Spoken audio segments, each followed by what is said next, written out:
متوسط اور غریب آدمی تو ساری زندگی جس طرح کولو میں بیل جتا ہوا ہوتا ہے، کام کاج میں جتے رہتے ہیں اور کمائی کر کر کے لوگوں کی ضرورتیں ہی پوری کرتے رہتے ہیں۔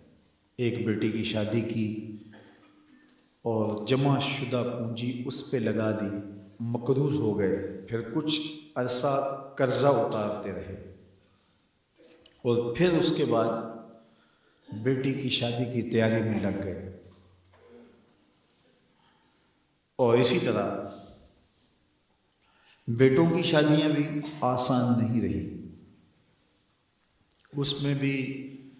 جو دور موجود کے تقاضے ہیں اور پھر جس طرح بھاری اور بھرکم ولیمہ کرنے کا ایک کلچر پیدا ہوا ہے، جس سے آپ یہ معاشرے کو بتانا چاہتے ہیں، اپنی برادری کو بتانا چاہتے ہیں کہ ہم اتنے مؤثر ہیں اور ہمارے تعلقات اتنے وسیع ہیں۔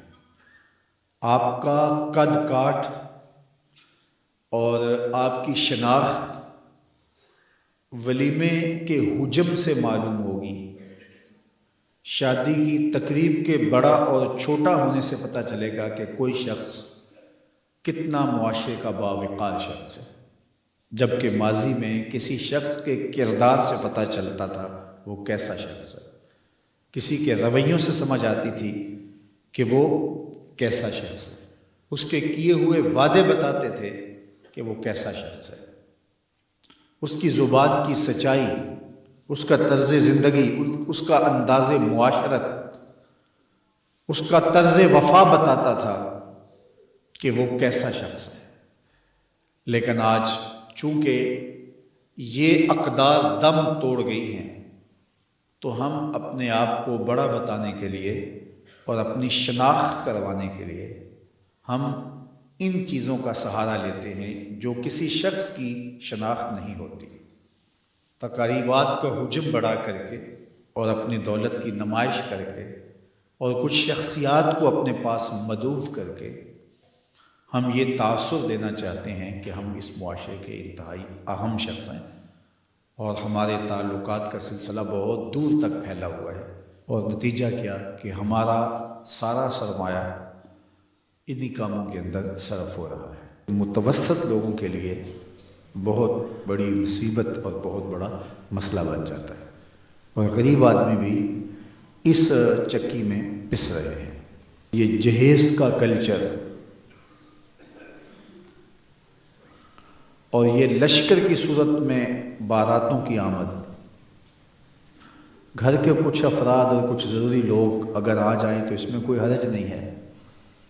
لیکن یہ 500 لوگ ایک لشکر کی صورت میں بیٹی والوں کے گھر آئیں، اس کی کوئی تک بنتی نہیں ہے۔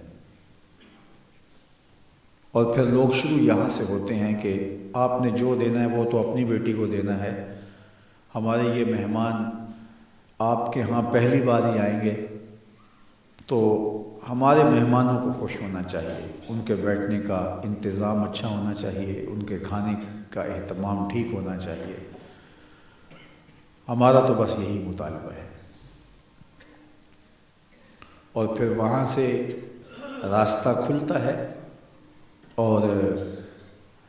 جہیز کے مطالبات بھی شروع ہو جاتے ہیں۔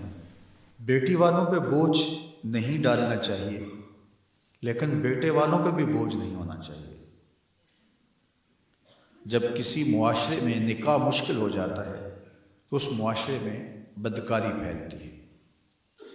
اس لیے نکاح کو آسان بناؤ تاکہ بدکاری کی طرف